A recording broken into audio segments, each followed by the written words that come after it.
As the results of the Afghan presidential election are disputed, the military campaign in the country rages on. But from now on, U.S. servicemen will no longer be able to unwind after a long day with a drink. Their commander, General Stanley McChrystal, has banned boozing at bases. For more, we can now cross over to our T's Dina Gusovsky, who is in Washington, D.C. Over to you then, Dina.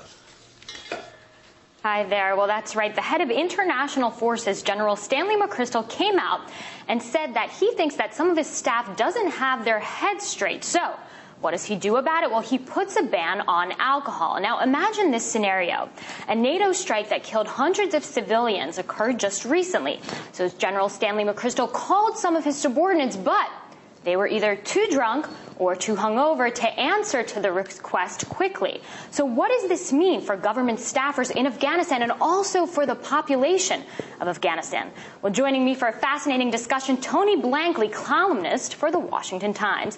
Thank you so much for being here. So we know that U.S. troops do have a ban on alcohol already, but let's talk about, some of McChrystal's staff. I mean, how much alcohol consumption is there that he has to come out and make these statements? And reports have said that they're breathalyzing drivers, they're breathalyzing pedestrians. What's going on there? Yeah, well, this is in headquarters in Kabul. It's not out in the countryside. And as you mentioned, both the British and the American troops already are banned. So we're talking about other nations' troops because NATO has different rules of drinking based on each country.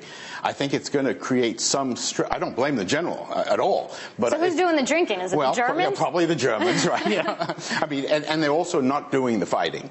And so there's already some resentment between the fighting troops and the non-fighting troops. And now you add in the non-fighting troops are sitting around drinking obviously too much, and the fighting ones have a complete ban. And I'm not familiar with any military around the world where a fair number of the men don't use alcohol or drugs either to relieve the tension of fighting or the boredom of not fighting. So I don't think. So do you think they're not going to really abide by? No. I think the general's going to be very tough. His reputation is no nonsense. So my guess is he's going to be tough. And by the way, if these people were on duty, if they were uniformed troops, admittedly not American or British, on duty at the time and drunk, I believe that's in the American military it's a court-martialing offense. So if they were off duty and woken up in the middle of the night because of something, that would be another matter. But it is a problem, obviously, when people are hanging around and then they don't have anything to do, and men tend to turn to drink. And the general obviously needs to get a grip on it. But I think you're going to see some grumbling between the different countries. But McChrystal also said that, he made this decision partly because he wants to respect the Muslim culture. Now, we talk a lot about the Americans trying to win the hearts and minds of people over there, but we also talk about how important it is to make a good first impression. So is this a case where the population of Afghanistan says, look, these NATO troops are here, they can't even abide by our culture or by our religion? Of course, after 8 years, it's not a first impression. We went in 2001, in November of 2001. Were they drinking back then as well? No, I think Americans have always had the ban on it, to the best of my knowledge. No, look, obviously, as guests in a country, particularly where you're trying to work in the villages and win hearts and minds, you want to be respectful. That's why we have a ban on our troops drinking, and we had it in Saudi Arabia and other Muslim countries.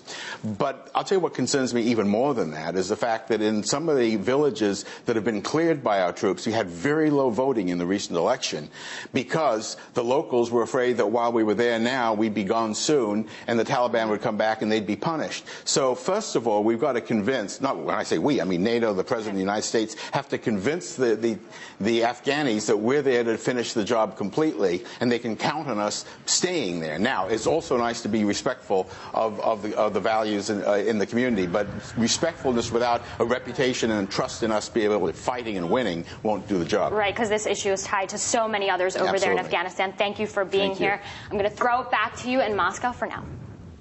Thank you very much, Dina. That was our T's Dina Gusovsky talking to political analyst Tony Blankley. Thank you very much, both.